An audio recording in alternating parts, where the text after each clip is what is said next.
3 साल हो गए हैं तलाक के, बोझ बने हैं। सीएम योगी आदित्यनाथ की समीक्षा बैठक के बाद महिला कल्याण विभाग ने कार्रवाई शुरू कर दी है। मुस्लिम वोट बैंक में सेंध लगाने के लिए मुख्यमंत्री योगी आदित्यनाथ ने पूरी तैयारी कर ली है। अब 3 तलाक पीड़ित महिलाओं को प्रधानमंत्री आवास योजना अथवा मुख्यमंत्री आवास योजना के तहत आवास देने की पूरी तैयारी कर रहे हैं मुख्यमंत्री योगी आदित्यनाथ, और इसके लिए उन्होंने शासनादेश जारी करने का आदेश भी दे दिया है। सरकार की योजना सिर्फ 3 तलाक पीड़ित महिलाओं तक सीमित नहीं, एसिड अटैक पीड़ित और निराश्रित महिलाओं को भी आवास योजना का लाभ देने की तैयारी की जा रही है। साथ ही आयुष्मान कार्ड और मुख्यमंत्री जन आरोग्य योजना से भी जोड़ने का रोड मैप तैयार किया जा रहा है। योगी सरकार के इस फैसले के बाद 3 तलाक पीड़ित महिलाएं बेहद खुश हैं। 4 महीने हो गए, 20 साल हो गए थे शादी के, शौहर ने तलाक दे दिया है। 4 बच्चे हैं, मैके में बैठे हैं, भाई बाबा किसी का भाई बाबा किसी के होते हैं। उसके बाद हम सुना है कि योगी सरकार तलाकशुदा महिलाओं को मकान देने की बात कही है। जब से हमको लग रहा है कि हमको भी घर मिल जाएगा। कहाँ तक हम मैके में पड़े रहेंगे? 4 बच्चे हैं, उनको लाके मैके अपने घर में तो रहेंगे। सरकारी सूत्रों के मुताबिक महिला कल्याण विभाग पात्र महिलाओं का वेरीफाइड डेटा जुटा रहा है। इसके बाद शासनादेश जारी कर लाभार्थियों को योजनाओं से जोड़ा जाएगा। 4 साल शादी के हुए हैं, 1 साल ससुराल में रही हूँ। घर जो है बहुत मारते पीटते थे, अब जो है मैके में रह रही हूँ। 3 साल हो गए हैं तलाक के, बोझ बने हैं, अपने घर पे बैठे हैं।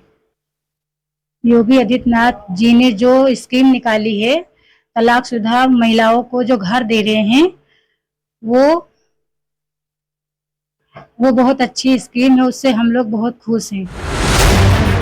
लेकिन इस फैसले की सबसे ज्यादा चर्चा इसके राजनीतिक असर को लेकर हो रही है। बीजेपी नेताओं का दावा है कि सरकार बिना भेदभाव के पीड़ित महिलाओं की मदद कर रही है।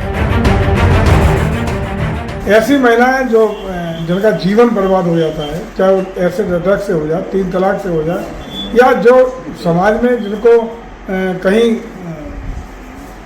लोक कल्याणकारी योजनाओं के लाभ की अपेक्षा होती है, उन सब लोगों को जोड़ने का संकल्प आदरणीय योगी जी ने लिया है। ऐसी महिलाओं को एक सहारा देने के लिए उनको जन कल्याणकारी और लोक कल्याणकारी योजनाओं का लाभ पहुंचाने का निर्णय सरकार ने लिया है, और निश्चित रूप से ये सराहनीय कदम है जिसका लोग स्वागत करने का काम करेंगे। विपक्ष इस पूरे मुद्दे को अलग नजरिए से देख रहा है। समाजवादी पार्टी और कांग्रेस का आरोप है कि चुनाव नजदीक आते ही सरकार को मुस्लिम महिलाओं की याद आई है। विपक्ष का कहना है कि ये महिला कल्याण से ज्यादा चुनावी राजनीति का हिस्सा है। हालांकि बीजेपी इस आरोप को खारिज करते हुए इसे महिला सम्मान और सामाजिक न्याय का कदम बता रही है।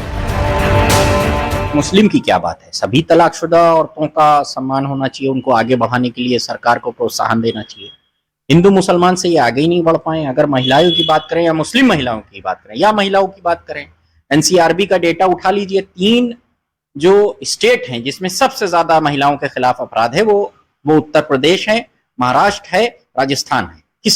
किसकी सरकार है? लगातार पूरे प्रदेश में अपराध की बाढ़ है। दलितों को, महिलाओं को, पिछड़ों को, शोषितों को, वंचितों को निशाना बनाया जा रहा है। एनसीआरबी के आंकड़े में आज महिलाओं पे अपराध सबसे ज्यादा बढ़ा है।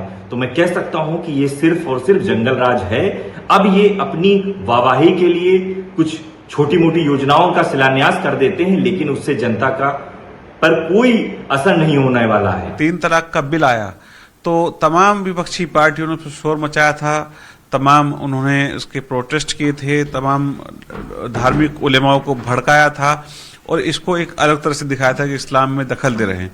लेकिन आज जब सरकार उन्हीं महिलाओं की सुध लेकर के, उनको आवास से लेकर के, लोन से लेकर के उनको सम्मान देने का काम कर रही है, तो निश्चित रूप से तय है कि भारतीय जनता पार्टी आज जिस तरह से महिलाओं के लिए काम कर रही है, आने वाले टाइम में चाहे सपा हो या कांग्रेस हो या तमाम दल हों, उनकी जमानत जब्त करने का काम यही महिलाएं करने वाली हैं। उत्तर प्रदेश में मुस्लिम महिलाओं का एक बड़ा वर्ग लंबे वक्त से 3 तलाक के मुद्दे पर बीजेपी के पक्ष में सकारात्मक रुख दिखाता रहा है। ऐसे में आवास योजना जैसे सीधे लाभ वाली योजनाएं बीजेपी की पकड़ को और मजबूत कर सकती हैं।